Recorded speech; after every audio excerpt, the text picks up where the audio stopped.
سورة الکافرون شپږ آیاتونه دی په دې سورت کې. بسم الله شروع کوم په امداد د نوم د الله تعالی. الرحمن داس الله تعالی چې عام رحم کوونکی دی په دنیا کې په کافرانو په مسلمانانو. الرحیم داس الله تعالی چې خاص رحم کوونکی دی په آخرت کې صرف په مؤمنانو باندې.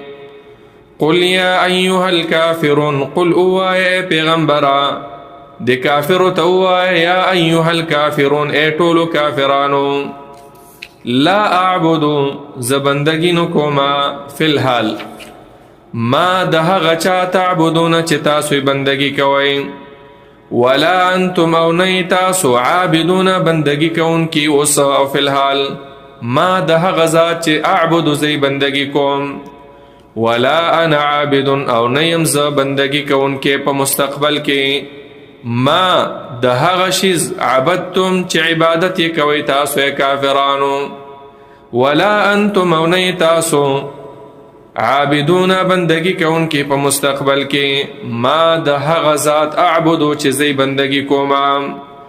لکم ستاسو د پاره دی دینکم دین ستاسو چې هغه شرک دی او کفر دی ولیو زما د پاره دی دین زما چې توحید او اسلام دی.